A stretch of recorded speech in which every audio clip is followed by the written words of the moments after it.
Welcome back to Geekdom Movies, guys. We are just getting ready to do the spoiler review for Onward, which we just saw. So before we get started, thanks for watching. Make sure you go to our Patreon, our YouTube, our Google, our Pinterest, our Instagram, whatever we've got out there. We got Facebook out there. We got geekdommovies.com. We got a Patreon page that is now live. I didn't realize it was down. Oh, well, that would make sense. Yeah. All right, so it's live now. Yeah. Woo! Perfect timing because we get to see our early reviews. We should do a Patreon contest of some sort. Well, yeah, we could. Maybe for our 1 year anniversary, like in May, we'll figure something out like that. Yeah, that'd be great. Mm-hmm. So I'll start off first with the spoiler reviews. For me, the best thing this movie is the second half, and the second half has the gelatin. What was it called? Oh, the gelatinous cube. Yeah, that's Dungeons and Dragons. That's in Dungeons and Dragons. A lot of those cards and a lot of the book stuff and the spells are actually right out of Dungeons and Dragons, aren't they? I feel like somebody at Pixar watched Stranger Things and was like, "Oh, I could do that, but I could make it sadder." Oh, I see what you're saying. I was very confused for a second. Stranger Things is so sad. I know it is, but I'm saying, but Pixar. Somebody at Pixar was like, "I could do this, but animated and sadder." Yeah, and then they did. D&D is just in general making like this huge following right now. Comeback, yeah. Yeah, I mean, like it's getting really big, and I think that was sparked a lot. Though? Did it really go Probably away? Not, but I mean, like it's coming back in very large form. Hey, I'm okay with that. They've been talking about a Dungeons and Dragons movie since I was a kid, and who knows if that'll ever happen. But yeah, no, I just agree. watched one. No, this doesn't count. This is more like a nice tribute to it. Yeah, okay. Yeah. And there are parts in the last half of the movie that I really appreciated. There's some good Indiana Jones stuff in there mixed in with the gelatin thing. There's some good Lord of the Rings moments with like where they're going, and I really enjoyed the last 20 minutes because there's this moment where the older brother says like, "I saw my dad. He was in the hospital and he had all these tubes attached to him," and then like he says, that's when I stopped being scared. That was my last time. I was like, I'm never going to do that again. And that actually explains a lot of why his character is so annoying. And then I appreciated him. But until then, I was like, Chris Pratt, you are way over the top. Like in this movie. But it makes sense within the context. Yeah. Because he makes... Like, I agree with Tom Holland's character. He makes so many stupid decisions. He does. And he doesn't think before he reacts, and it's just really annoying. And I was just like, Tom Holland, just punch him in the face. Right. Because he's driving me crazy. But in the context of the movie and what they were setting up, I can let it go now. Because it does a really fantastic job for that. And I also... here's my actual gripe with the movie, which is... Tom Holland, what's his character name in this movie? Ian, yeah. Ian, like, he doesn't even get the chance to talk to his dad. Not that I'm against. Okay, let's get into that because I thought that was unique and I liked it. Absolutely. I thought that was stupid. You liked it? I liked it because... Okay, no, I can't say explain why, George. Because, I think we're going to agree. Here's the thing, is that, like, in it, he explains to his brother right before that point, he's like, hey, you were the one who knew him, like, at all. You basically started to grow up with him, and then he left. And so he's like, I want you to be the one that actually gets a chance to talk with him, that gets to spend a little bit of time with him. He's like, I already had you as my father figure, essentially. And so, like, I'm good is what he's telling him. And that hit me on such a deep note because really, with my brothers, they were my dad. They taught me everything. And like, oh my gosh. Like how much older are they? I think it's like five and like 7 or 8 years. I can't remember exactly, but sorry, the light was gonna go out. But yeah, and so they're just enough older that they were were and they looked out for me. They were there. They were there when I was, bullied. They were there when, just all different kinds of things happen in my life, you know, and they were there to really support me and help me through it. Okay, that's an interesting perspective. Okay. And that's something that you end up seeing at the end of this. It's like he's remembering all those times with his brother when his brother basically helped support him, helped be his dad. And so he wanted his brother to have a chance to really be with his dad too. Right. So that was just so hit me so deep there. I think only someone who's been through that can really understand why that is. Tailor-made for you. Right. And as a person, just a viewer, I was like, okay, cool. Like, yes, the older brother has this moment to say, hey, Dad, I'm really sorry I didn't get a chance to say bye. And his dad's like, no, I'm really proud of you, blah, blah, blah, blah. But then what I wanted was Ian to run up and like, Dad. And he's like, son. And that's all I needed. Just 2 seconds of where they both got that moment. So I think it was better this way, because think about the whole like lesson that you take away from this movie. This character didn't get what he wanted in the end of the movie because he realized that he already had it the whole time. Okay, but his dad left him a spell specifically for Ian for his birthday. Don't set that up then. The dad got what he wanted because he got to spend the day with his kids, because they made it pretty clear that he was conscious of what was going on around him. Okay. And then he said, you know, tell Ian I'm proud of him and all that stuff. My biggest crime against cinema is when you set something up and then you take it away from the audience. It's like they're stealing something. They didn't. Because they had him realize that what he actually wanted was there the whole time. And that could have been mixed with him saying hi to his dad for a second. All I needed was Ian to look at his dad and dad to look at him and be like, just 2 seconds. Just, they have not even anything like, I love you, son. And he disappears into the sunset. Just anything. Just give me 2 seconds. The majority of the time. I think it would have taken away from it. Yeah, I think they covered that though in the fact that when his brother got to finally talk with him afterwards, you know, he said, he's like, well, what did he say? You know, and his brother started saying things. And then he said for me to give you this. And he hugs him. And that's more powerful. That honestly was more powerful than him even meeting his dad. Really? For me, yeah. Because that's like a physical representation of, hold on. So the dad wasn't able to be there, but the older brother was always there. And this is another thing where it's like, Dad couldn't give you this hug, but I'm going to do it for him. And his dad was proud of who his brother had brought up. Yeah. Because he wasn't able to be there for him. Mm-hmm. And so it was for me, that was just was so deep. Hey, nobody has to agree with my I can't believe you didn't like it. I just was waiting for the moment. Maybe because I was looking forward to that moment. Yeah. From the moment he opened the spell book and found the staff and he said, your dad left this in the attic for you. Happy birthday. Like, for me, like, when you follow the breadcrumbs like that, I'm expecting a little bit of a payoff in that sense. Because what is the point of setting all that up just to not... It's as simple as this, all right? For those of us who basically didn't grow up with a parent, it's essentially telling us, you know what, you don't have to be sad walking out of this movie. You can be glad for those people who were there for you. You don't have to meet your dad. Who represented them. I agree with that. That's what it's saying. My issue is cinema only. It has nothing to do with emotions or whether the movie was going.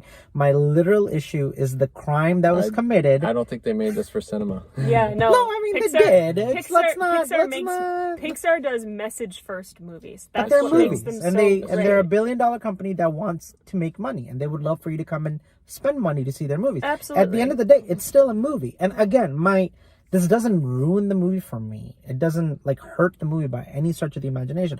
All I'm saying is when you I'm a very I like following breadcrumbs throughout the movie, and it's like I have a little set in my mind okay, what is the movie setting up? And the setup was the little brother, it's his birthday. The mom comes in and says, your dad left this for you now that you're 8. And he has another moment in the subway or train station where he runs into like his dad's friend or something. Oh, it on the was bench? like the Burger King, basically. Oh yeah, yeah. Or something like that. Yeah. And so now I'm like connected to that story. But I'm also, you got to remember, I'm finding Chris Pratt's character completely annoying, and I'm wanting him out of the movie because he was just annoying. I didn't care for him. But that's the same thing that that Ian, the younger brother, was thinking. Oh, this Right. guy's so annoying. But Why is they- he always around? Why is he Right. always here? And that's a great message. And like, I get it. Like, the brothers need to connect, and I'm all for that. It's just, again, I would have liked 2 seconds where he just got a chance to look at his dad before he disappeared into the sunset. Well, he did get to look at him. You did. No, he was like behind a little hole, and he was Yeah. pointing towards. That's not. So that doesn't. okay, we get what you're saying. So I thought it was beautiful how the younger brother decided he was going to sacrifice the one thing that he wanted and give it to the older brother. That was how often do you see a movie where the main character doesn't get what they want? It just doesn't in the make any end? sense to me. He It does. just logically doesn't make any sense. He emotionally realizes that he has what he needs, and that this man that he's never met, he doesn't need that person in his life because he already has That's a father. Okay, because okay. his dad I gave the think older brother everything he needs. right. I think we're just going in circles. I'm just gonna disagree.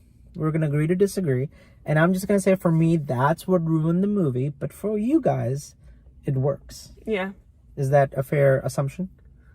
it works. Yeah. Okay, so now if you've seen the movie, and if you guys are watching this video, I'm sure there's going to be people who agree with Shannon and George, and there's going to be people who agree with me, but that's what cinema does. You don't all have Tell to us have in the same... comments about how Fahad is wrong. Which is weird to say because that is, like, I think my biggest issue is I really grew up playing fantasy, and like I really loved Lord of the Rings, and I loved playing Dungeons and Dragons, and to this day I still go on magic tournaments with my friends.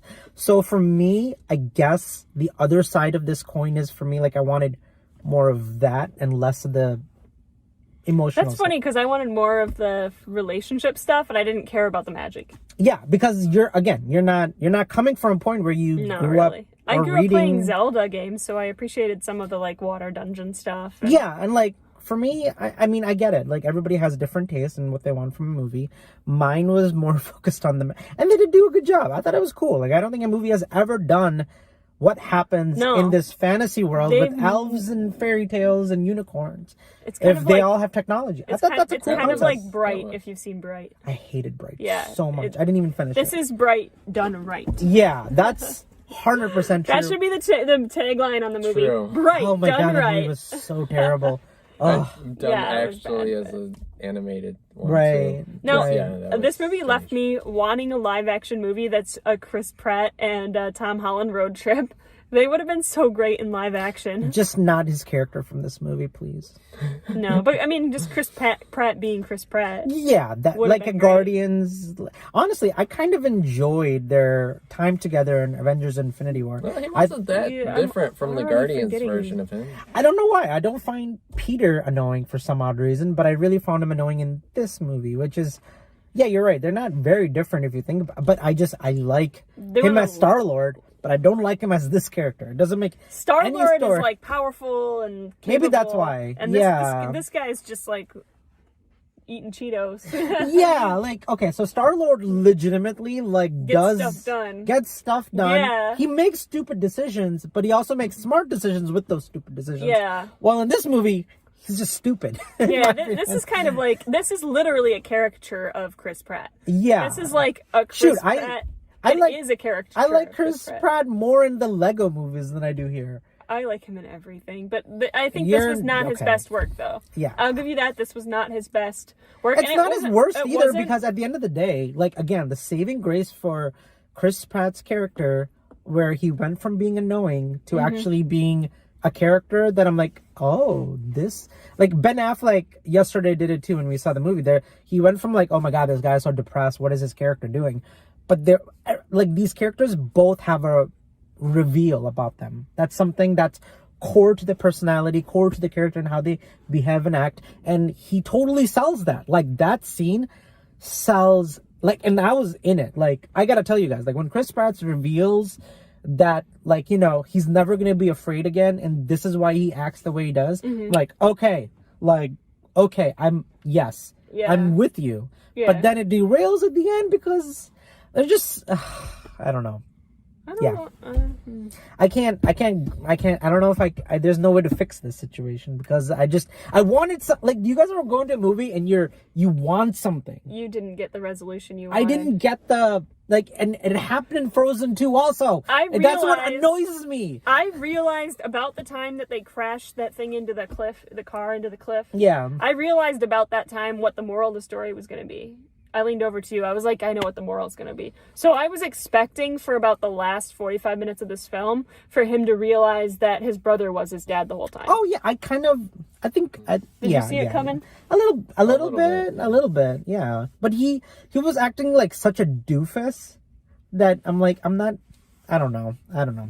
The point is, like, this is why I was complaining about Frozen 2, because I hate these movies because I go in with my own interpretation of what, because that's why I don't like trailers. I know! Yeah. That's the problem. I'm gonna be perfectly honest, I don't like watching watch trailers. a lot of trailers. And especially, like, the second release of trailers, they always show too much. Yeah. Like, I mean, like, see, that's the thing, like, Frozen 1 sets up Elsa is a character who is not gonna abandon her sister. And then Frozen 2, she's like, I'm going to the woods. Yeah. And it's like, why? Why would you do that? It goes against everything, like, because that made Frozen 1 so good to me. Like, not having like, Frozen 1 still gives me goosebumps where the sister sacrifices for love and there's no prince saving them. It is literally a sister saving a sister. Yeah. And it was so freaking good and just really original. Very original. Like, mind blowing. Like, I was like, oh yeah, Frozen. Like, I was the first one to admit Frozen deserves. People are like, oh, Frozen so outplayed out. Kids, all they want to do is dress up as Elsa and sing Let It Go. I'm like, good. Yeah. Because the movie deserves it. Yeah. Yep. But, like, Frozen 2, like, I was so hyped. I'm like, this is what's going to happen. Because in my head, when I saw the trailer for Trailer 2, they were going to go find their parents who are deserted on some island or something, and they're going to do it together, arms and length, that should have been it. And then Disney's like, I'm gonna take a crap all over this movie and call it Frozen 2. And that's how personally I took it. So for me, in the trailer, like I was okay, you just said the trailer. The trailer for Onward was Dad coming back, the little brother, Tom Holland. He's like, I've never met my dad. I wanna meet my dad. Now you're putting expectations in my head. Right. Of, like, what the movie is going to be. Because you did it. You put it in there for a reason. So it's like, you know, we cannot help but have that expectation now.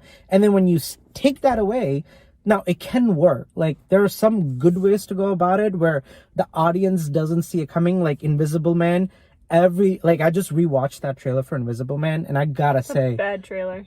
It's not just a bad trailer. Like, it's completely awful. off. It's a terrible trailer. But, like, it's, like, nothing they set up in that trailer. But I wasn't that excited for Invisible Man. Right. I had no expectations. I could care less what happens in this movie. I was watching Invisible Man because we needed a movie to review. I think you need to stop watching trailers. Yeah. I can't. For every movie we see, they show trailers. I never show up for the trailers. I show up 8 minutes after the movie starts. Oh, come on. I usually walk in as the Disney logo's going across. I think that's my biggest issue is, like, because I'm still in the process of thinking if it's Disney, it's gonna be great, and they're gonna do what they promised us. And I think that's why I'm like, I don't have those expectations for any other movies. Like, you can make a literally, like, Batman versus Superman movie, which I know is terrible, but, like, I had no expectations. I was like, oh, it's Batman versus Superman. They're not Disney, so I'm not expecting much. And I had a great time because it's, like, Marvel's better, like, Disney's better at building worlds and setting up stories and making you emotionally, like, you have so much, just saying Disney puts so much expectations in your heart. Like, Christopher Nolan, another director of mine that I like. I love every one of his movies, but now I'm about to see, what's the new Christopher Nolan movie, Tenet? Yeah. Like, I'm expecting that movie to be mind blowing. I haven't seen the trailer. Tenet. You've seen it. It's the one where like he dies and then they're going backwards in time and the car flips Like over the highway. Sequel to Inception, basically. Oh, that one. Yeah, that's I guess I've seen the trailer once or twice. Maybe. yeah. I mean, all I'm saying is like there's certain expectations you have because of the people. Like for me, Christopher Nolan can do no wrong. See. When Christopher Nolan makes a movie, it's gonna be great. But my expectations for him are gonna be higher because how much I love his movies. Disney has a really great setup for their movies. You know, families can see it. They're gonna make a movie for kids, but like you said, also for adults, so everybody can enjoy a story. There's gonna be pieces that you can like. There's just so much Disney does that I can't help but walk in with high expectations. Even if I'd never seen the trailer for Onward, I still think I would have been like really like, oh, this is Pixar. You better blow me away. You know? I can't help but do that, but I won't do that for DreamWorks. I'm wondering, maybe the issue is that like, for the last Mission Impossible movie, did you see the trailer for that one? Yeah. And it didn't spoil the movie, right?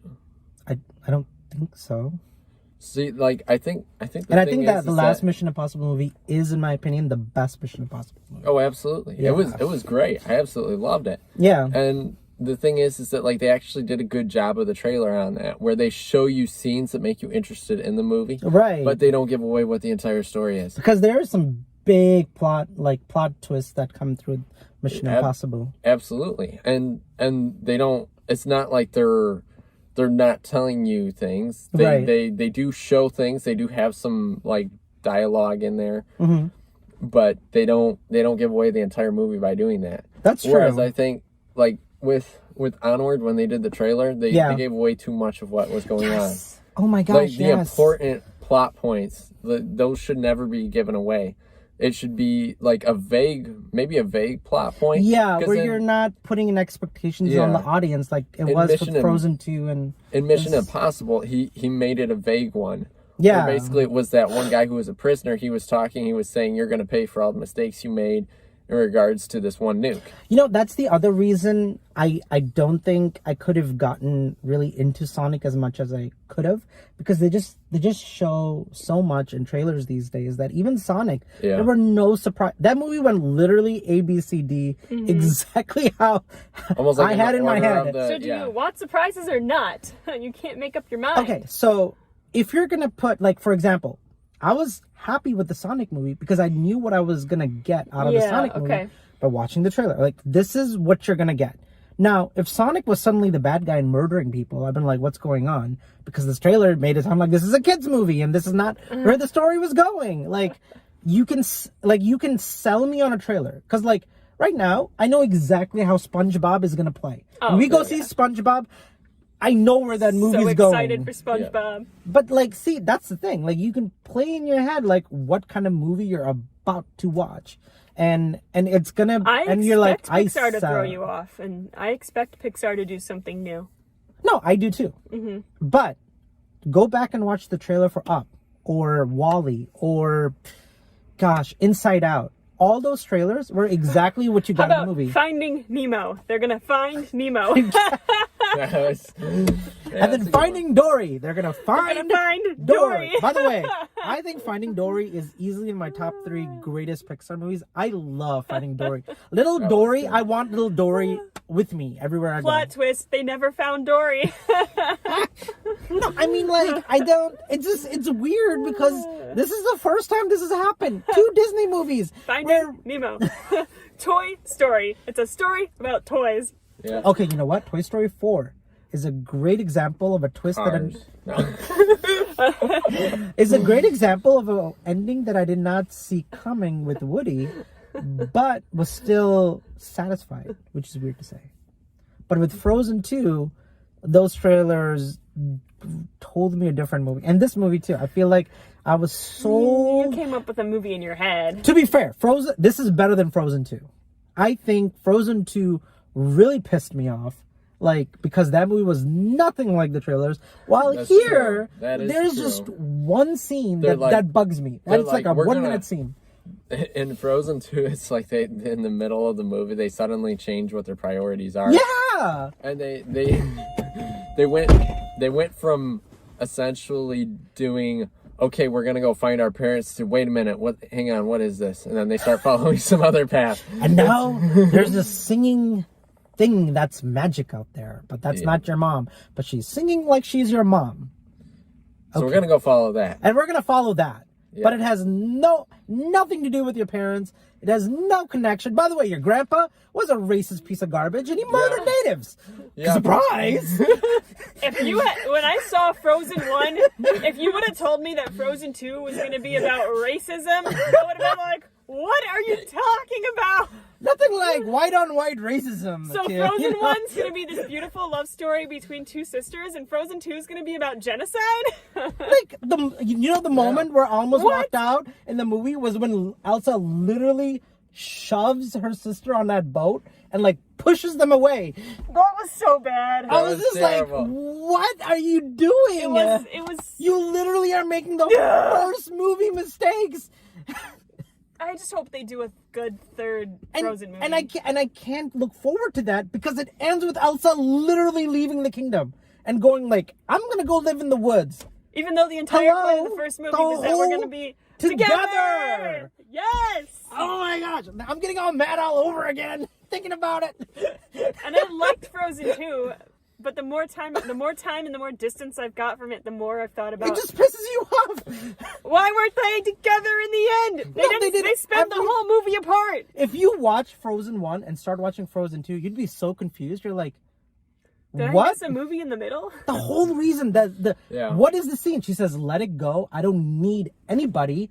Just me in the snow, in this effing mountain somewhere where I created a snowman and I created an abominable Iceman or something that he is, and I'm sick of my family and my kingdom and people. They can all suck it. And she just she climbs the avalanche of whatever, mountaintop and escapes, and her sister's like, we gotta get Elsa back. We gotta go save Elsa. Yep. Second movie. Right back where we started. There's a voice. I have to do this alone. Oh yeah, by the way, I'm again leaving the kingdom to go live off in the middle of the woods, away from everybody. Like, what? I think it was that they wanted to both have them as queens. So they had to come up with something. That's exactly what it was. We don't need Anna to be a queen. No one cared that Anna was a queen at the end. Let me tell you, Disney, this is all you had to do. Elsa and Anna, Elsa in the beginning of the movie is like, I think our parents are alive. And Anna's like, no, I'm getting married. I like this kingdom. Why are we going on this adventure? Elsa leaves. Anna's like, wait, I'm sorry. I didn't mean to do that. We promised each other we would not separate. We have to go together. And then they have like a minute or two moment of like coming togetherness again and being reminded for the audience to feel the let it go part. And they come together. Then Olaf shows up. He's like, Anna and Elsa, where are you guys going? We're going to find my parents. Oh my God, I'm coming with you. Here's another song. And then Fenn comes like, I was going to propose to you. And I got to come with you guys. They get on a boat. They find the parents. And then those parents learn that the grandfather is a psychopath and killed natives. Let's go with that. You're keeping that in your version of the movie? You're keeping the genocide in your Frozen 2 No, hold on. And the reason they had to pretend they died is because they've been trying to protect the natives away from the kingdom because that's where would have been great. Yes, I can make better movies than Disney. And then Elsa and Anna's like, how dare our grandfather do Bob that? Iger, hire this guy. And then the native queen. There's a native queen out there who is just angry. She's angry at Elsa. She's angry at the kingdom. And her name is Maleficent. And her name is Maleficent 2.0. And she has a ice dragon. Sure, let's go with it. Why not? She's the original Elsa power lady. She's the voice in the songs of the music that you hear on the raintops. And they go on this adventure and they're like, we have to stop her. And she's like, no, I will never forgive your people, your grandfather. Blah. And then they're like, no, stop. And then surprise, she has a daughter. And the daughter is saved by Elsa. And Elsa's like, I will fight for your daughter and for your kingdom as well, not just for my kingdom. And she's like, I've been all wrong. I had it all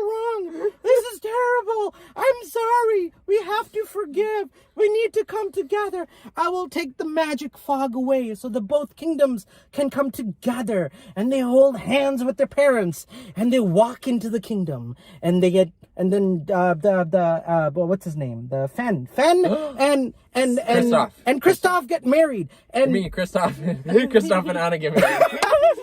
Sure, yes, I'm mixing up names. Those guys were already almost and married. that's the end.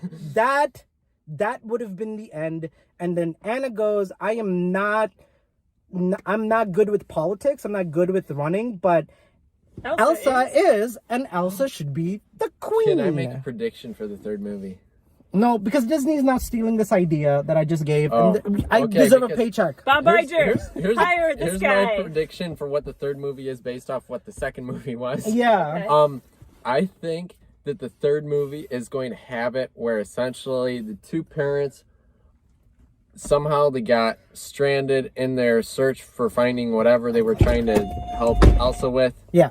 And so they're off in some other kingdom somewhere captive, and it's up to their kids to save them. I think that's probably what's going to happen. Don't give me those ideas. And I'm just going to get disappointed. And then they're going to come back and realize that their kids have already gone and fixed the issue between these two lands and be extremely proud of them. See, that would be smart, but as we've learned in the last few movies with Disney, they're not going to make the smart decision. They're going to forget everything. And I noticed this in Star Wars too. They just throw out ideas that they were setting up. Oh, Rey, you don't have parents. Your parents were junkyards who sold you off. Oh, wait, you're Palpatine's daughter. Where was Palpatine? I don't know. He's just there. Okay. He reappeared. He was in some Sith land. And then, like, I've been watching the interviews, and they're like, oh, yeah, like, we didn't really have a setup for the third movie, and so we just made Winged this it. kind of weird. Yeah. And you could tell. You're like, this was not planned, and you kind of went against, and Disney's been doing that. They beat the Empire. Again. Apparently Again. Luke Skywalker did, but that wasn't enough, apparently. Yeah. What I'm saying is, like, Disney does, I feel like right now the only ship that they're in control of, and I don't think it's even Disney, I really think it's Kevin Feige who's been running the ship for Marvel movies, and they're doing it really well. Marvel doesn't mess up. Everything ties together. Yeah. You can go 10 years back, and you can be like, yep, that happened in Infinity War. Guys, if Marvel can do it with like their 27 movies over a course of 10 years, you can do it with Frozen 1 and Frozen 2. Again, like, they need did start- somebody... Get it together. I think they did start to run out of material though with Captain Marvel, because like that's when was it a started to boring like movie. it was kind of like it was fizzing out, So you know. boring. I do feel like there's a chance that we do need new Avengers. We know Captain America isn't coming back. We know this is Thor's last movie. We know Iron Man's not coming back. They do need to set up more Avengers. And once somebody explained that to me, I've kind of like, okay, like new ones from the comics or new ones completely? Yeah, like if it's a team of Doctor Strange, Captain Marvel, Black Panther, Spider-Man, like they do need to set up something to keep the Avengers going, even though you took out like, you know, like the big all-stars out of it, but they need to keep continuing. So for me, Captain Marvel can work in that sense where it's like, you know. What was that one movie that's coming out? The one with the guy from Stuber. What's that one called? Where he was training for it? Yeah. It's called, oh gosh, The Eternals. The Eternals. They're the ones who created the gems, the Infinity Stone. They're the ones who created the Infinity Stones, and you finally. That's gonna be so cool. Well, they said it's like the Bible of the Marvel universe because it takes place thousands and thousands and thousands of years before the this Marvel. is gonna be sweet. Yeah, so they're gonna go back in time. Back in time. It's kind of like the big spiel of Marvel they're setting up. Like it's a much bigger story than just Earth heroes and Guardians and Thanos. It's like way bigger now. If they're going back in time, you know, they gotta get Pitbull's track. I don't think they're Men going in Black too. So I don't think I don't think they're going back in time. I just think the Eternals are. 3. Oh wait, what? It was Men in Black 3. My bad. Oh yeah. Back in time. I think Eternals just takes place thousands of years beforehand, so they're not really going back in time. They're just telling you a story from long ago and then connecting that story with the Eternals. Because in the comics, what happens is here, just a little bit. Marvel never does their thing with it, but here's the story for Eternals. Basically, these guys, they're gods. Like they literally have the power of gods, and they can never die. They're like basically like eternal beings. That's why they're called the Eternals. What happens is they realize the power they hold, and what they do is too powerful, so they force themselves to lose their memory and they forget who they are.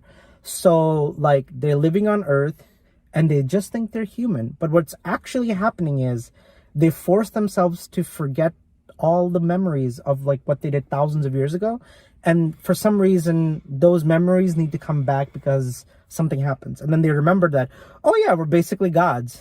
And then they have to like reconnect. It sounds epic, it sounds big, it sounds huge, but I don't know where that movie's really gonna land. If they were thousands of years ago, so they're finding out in today's time essentially, Yeah, that they like, need to. I think the Infinity Stones and the Gauntlet really woke them up. I think So this almost sounds like Shazam in a way. A mix between Shazam and what was that one group in Green Lantern, like with all those like all-knowing beings or whatever. Oh yeah. That's what it sounds like. And it's gonna go bigger. And the reason I like Captain Marvel, Brie Larson's character, in these stories is because you got to remember, Captain Marvel eventually becomes Supernova. She becomes the hero in Supernova. She is literally a living sun. She's a living sun that's a star. If you read her comics, she could destroy the universe with the snap of her fingers. She could destroy planets and solar systems. And her ending is really powerful too, because she's been gone for like hundreds of years and she comes back to Earth and she forgot she was human, which was kind of alluded to even in Captain Marvel, that she forgot she was an Earthling. And when she comes back to Earth and she's called home, she remembers that she's human, and then she realizes our star, our sun, is dying. And so what she does is she flies and basically sacrifices herself to reignite the sun so the Earth doesn't disappear, saving humanity. And that's how Captain Marvel dies in the comics. She's crazy powerful, and like her story is beyond epic. So I think what Marvel's doing, I know we've been talking about like probably if you're watching this right now and you're still keeping up with us, more power to you. We've jumped I'm so barely many. keeping up with you guys. Man, this is so cool. Whoa. Yeah, but what I'm trying to say is like I just think Disney needs a little bit more. Like with Frozen 2 being a misstep in some ways, but not. It's not. I don't think anybody can say Frozen 2 is better than Frozen 1. I don't think anybody would say that. No. And I don't think anyone would say, walking into Onward, that this movie is one of the best Pixar movies. I would rank it probably like... It's in the middle. It's in the middle somewhere, but for me, it's like WALL-E, Up, Yeah. The Incredibles. Inside Actually, I might move Incredibles is really good. I might move For it me, it's Finding Nemo, Inside Out. They've made Toy so many Story. great movies. Incredibles 2 is great. It's hard to rank. Yeah. But WALL-E for me is number one, hands down, with like the original Toy Story. Yeah, somewhere. WALL-E's amazing movie. I've watched that movie I don't know how many times, just because like it's like when I first watched it, I'm gonna be honest, I was like, what is this? Because like the first 20 minutes or whatever, like nothing's happening and I'm just like dying. like Shannon was like, what is when going does this on? video end? Exactly. And it wasn't until I literally one time I'm finally like, you know what, I'm gonna buckle down and start. I'm gonna at least try Finish skipping. I tried skipping, and then I'm like, wait a minute, there's a story here. So then I went back to the beginning. Oh yeah, I went back to the beginning, and then I'm like, okay, I better at least watch this, otherwise I'm gonna miss something. Yeah. And then I was like, whoa, this is so cool. Oh yeah, I think WALL-E was way ahead of its time. Way ahead of its time. Absolutely. Yeah, that movie.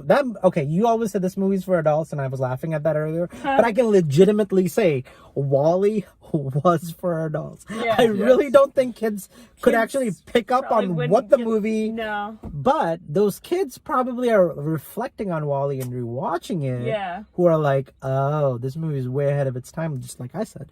I agree with you. It's a slow movie. It's an important movie, but I don't think, like, you know, if you really sat down and just let it absorb you and let the story like go over you, you're like, oh, and watch the trailers. WALL-E has the best trailer. Up has the best. They sell you like Pixar sell you on Inside Out. One of the best trailers for Inside Out. Like, they were so good setting up those movies, and they were exactly what you were expecting when you walked in. Tell me if I'm wrong. I still haven't finished up. Actually, people are kind of down on Pixar trailers. Really? Yeah. Soul looks amazing. Soul's a good. Yeah. It Soul looks really reminds good. me of original like Up, and Wall-E and like it's. Soul looks good. And I really think the adult movie here is like you say, like it's for adult. I really think Soul's gonna be like definitely. Inside Out. I don't know if kids really picked up on that message of like what that movie like. Literally, I learned this recently. Inside Out was such a great written movie. There's been like literally encyclopedias written on emotions from Inside Out, like in universities, like talking about. Like, I believe it. It's based on real psychology. Yeah, and I was just like, Also, wait, what? Side note, if you've seen Lock and Key, they stole so much from Inside Out, and I need somebody to talk about it with me. Okay, first of all, you're absolutely 100% wrong. No, I'm Because not. Lock and Key is a graphic novel from the 90s. But when they walk inside of the person's head, That's spoilers, in the comics. it looks exactly like Inside So Out. what you're saying is Inside Out read the Stole. comics from the 90s and stole it from Lock and Key. Do you think Not that that's there's what anything happened? wrong with that. I really don't care. Sure, you want to tell me how Voldemort reminds you of Darth Vader mixed with Sauron? Who Even- gives a crap? Did you hear Even about the the sound original design. head design for Voldemort? How it was a face on one side and then like a What? monster Oh yeah, face yeah, on yeah, the yeah, other. yeah, Are you yeah, serious? yeah. But that was Horrible. in the first movie. That's The first awful. Harry Potter I movie. don't remember that. Remember, was he in moved it. his head, and Voldemort was attached to the back of his head. The teacher. Go back and watch the first Harry Oh Potter. my gosh. That's already in I there. do not remember that. Yikes. Yeah, the first I Harry have Potter nightmares movie. just thinking The about first Harry Potter movie. The teacher's trying to get to the Sorcerer's Stone, and the kids are like trying to stop him, but he's just possessed by Voldemort, and like eventually starts believing in Voldemort, and he just starts listeing to Voldemort. I think and I the back of remember his that, head, yeah. and the back of his head was Voldemort, but the front of his head was him. That was already in there actually. Dang. So I don't Well, think I that's... didn't realize that it was like I think if I recall, I think I remember him being possessed by him, but I didn't like realize that was how So Voldemort was. You don't remember him taking just- off his like turban hat thing, whatever it was, to reveal that Voldemort was in the back of his head? I think I do remember that, but it wasn't like a thing of like, oh, that's Voldemort. Like, it Yeah. felt like he was a mixture of people, Right, because not like just a separate being that because had he two was faces. And it yeah was, he was trying to get the Sorcerer's Stone to relive or like get his body back, and that's the reason he had that in the back of his head. He was just trying to get his own body back, and the teacher was helping him with the getting the Sorcerer's Stone. But yeah, that's crazy. I didn't see that artwork. I need to see it. Yeah. It's All right, this is what I scary. want you guys. This is what I want you guys to do. Wow, my hands look really cool. Sorry. Go and watch the trailers for Up, Wall-E, Incredibles. That's Inside another Out. one. Inside Out, and like Incredibles has one of the best. Watch the the Finding Nemo. original. No. Watch the teaser for Incredibles. Yeah, that was a good trailer. That was Because him just being in the office and looking up all the images on the posters Yeah, of the that was great. heroes of the past, and he's like this, he's a dad now. And he's Honey, like, oh. where's my super suit? I mean, Disney really sold you. I'm sorry, not even Disney, but I should say Pixar really sold you on these amazing stories and ideas. And I feel like Pixar was getting back up there, but now they're going back down because I think they're trying to produce too fast. And so you they're think not, that's what it is? I believe so. So they're not like investing as much into making as deep of content as possible. Right. I think Toy Story 4 Was that was deep. so deep, and That was I don't so deep, think, and I did not even blink when it won Best Animated at the Oscars.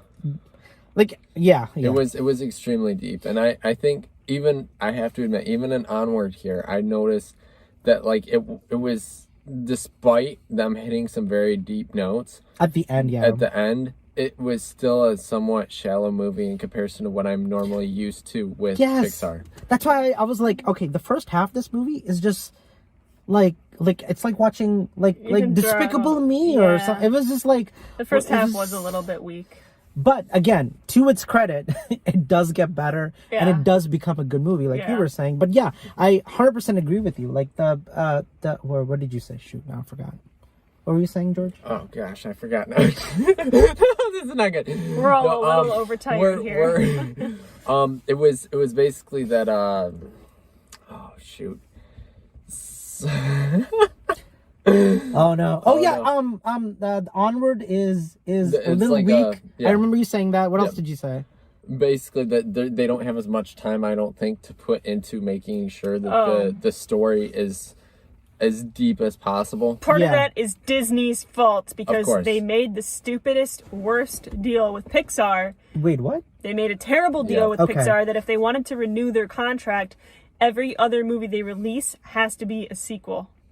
And that's, I'm sorry, the worst deal they could have made. Why? Because who wants to see a bunch No. of Why did Disney? Why did Disney?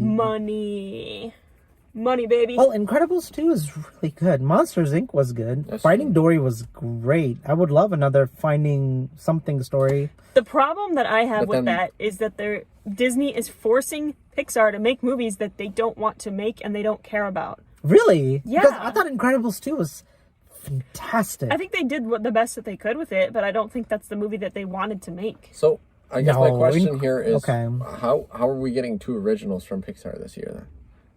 I don't know what's happening with it this year. Maybe that Yeah, 'cause I contract don't know. expired. Right. I mean, like last year There's Soul and Onward, and I Yeah, don't 'cause- remember a sequel. because we got 3 sequels back to back for 3 years. It was like Finding Dory, Incredibles 2, Toy Story 4. Yeah. So we got 3 movies back to back that were sequels, and I think maybe they hit their goal. They may have hit their quota, or Yeah. their goal, or whatever, and now they can make the movies they want to make again. Yeah. There was a deal in place that you have to make this many sequels this often. Oh my gosh! I just realized something. What? I realized why Onward is bothering me. It's not artistic.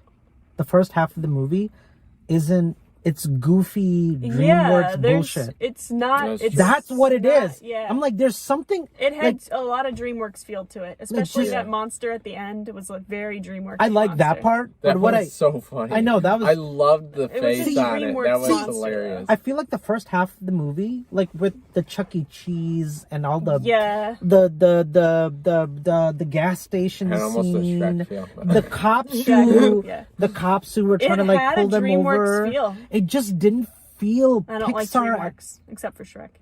I Okay, love How You Train Your Dragon and Kung Fu Panda. Those were the best. Yeah. Yeah. But like it just felt. It didn't feel like. It didn't have heart, and it didn't have. It didn't feel like a Pixar movie. That's the No. best way I can explain. But There the was- second Well, to half be does. honest- The second to be half honest, does. The graphics just they weren't there. Like it Yeah. was. I Yeah. felt like this one felt a little bit like an extremely toned down Zootopia. Yes, that's it. Oh my gosh. Yeah. I was like, something's really you're off. right. A Because I toned-down I Zootopia, literally yeah. left to go to the bathroom because I was getting so annoyed with Chris Pratt's voice Oh my and all the gosh. BS that was happening. I was like, Man. I am not feeling this. And I think that's what it is. I guess when I walk into a Pixar movie, even Incredibles 2 or Finding Dory, they're beautiful. Yeah, this one was not beautiful to look at. Good Maybe- lord, just the motorcycle scene with her mom on the motor pad or whatever, and the old superheroes. Just so much things about. I mean, like it just you know when you're watching Pixar when you're not, and this feels like. And now I can say it's the director because Monster University had the same issue. Yeah. It did you're right. not have artistic beauty, And they like were in a fantasy world. It should have been gorgeous to look at. which is That's funny because true. the second half is. I think the Second half moment they is got prettier. to what was it, the bridge scene? Yeah, it was like the right Raven's Point. that. Then That I was like, oh, I love this movie, but that's because it felt like this big, massive, artistic world. There wasn't from the any like caves there to wasn't the- any like animation that blew me away. Like Coco. Oh, Coco. That's another original. Coco. Coco's one like blew okay. me away. Sorry, I Coco should blew say me Coco away. was as good as those other movies that I just Yeah. mentioned. I forgot. Coco kills. Actually, Coco made me cry. Yeah, me too. Mama Coco. Sorry.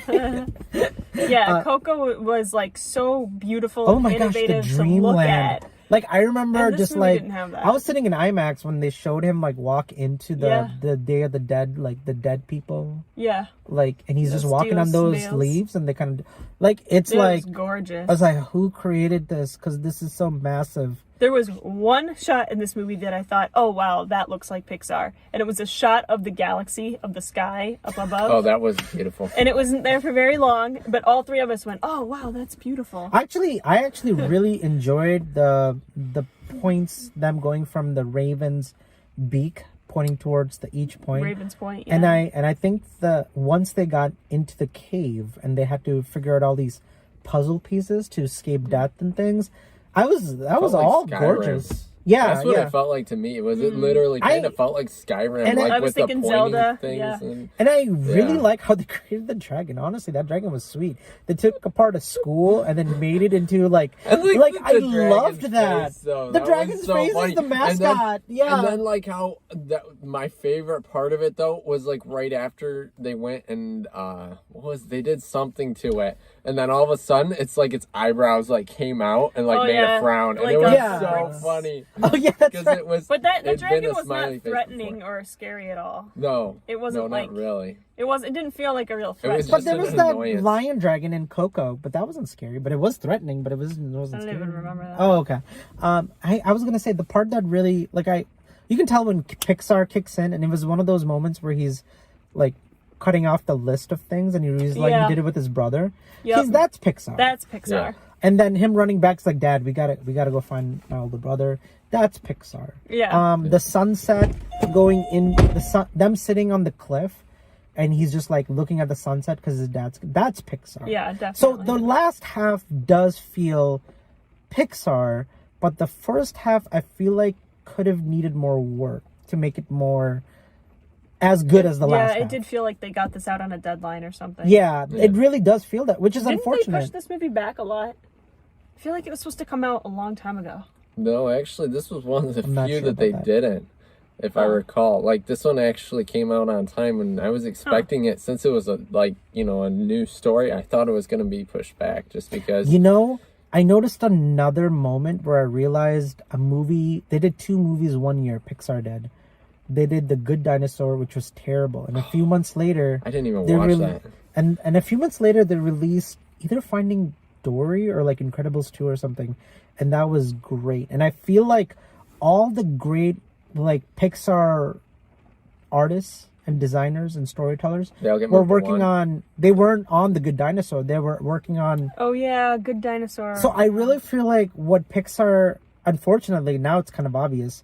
It feels like more of the storytellers and artists probably went towards Soul, because Soul really looks like Inside Out. It feels like a really deep. Yeah, that deep looks artistic, like a Pixar movie. Yeah, so we will know in June if you're still watching this. So excited, guys! I can't wait to see the next Pixar movie. Because I feel like Soul's gonna be the one to really blow us away.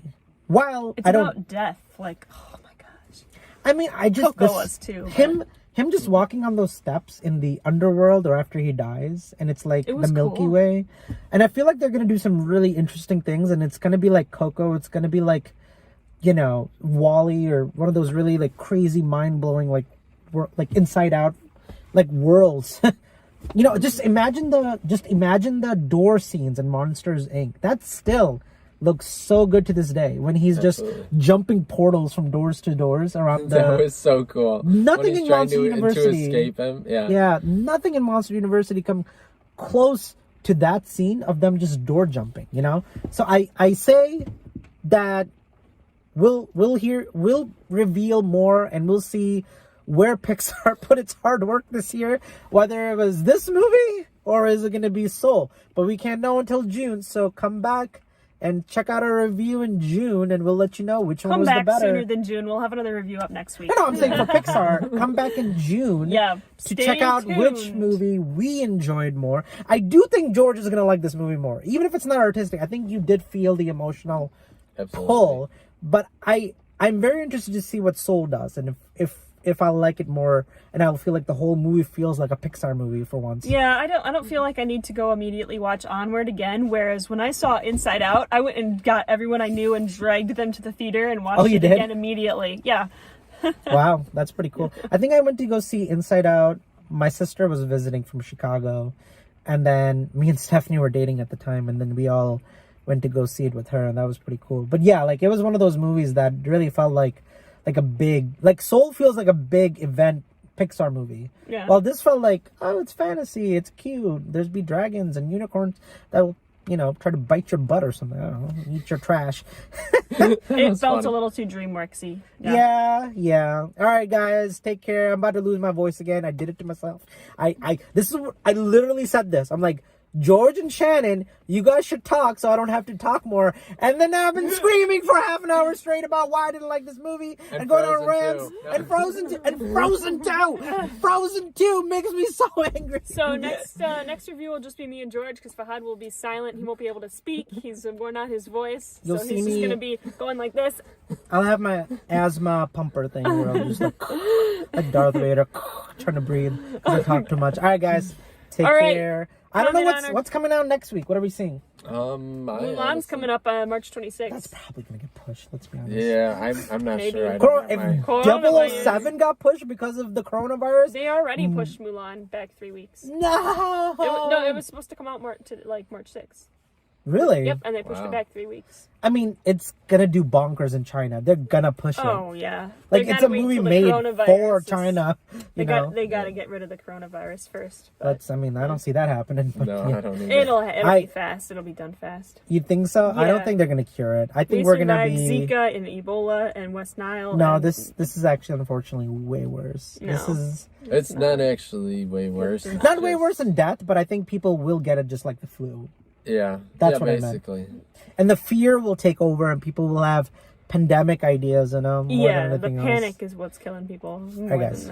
Okay, Take all right, care. go We'll on see a movie next week. Facebook, I don't Twitter, know what we're seeing. website, comment, Patreon, likes, thumbs up, subscribe. Oh, Emma comes out next weekend. We're gonna go see that, George. Emma, yeah.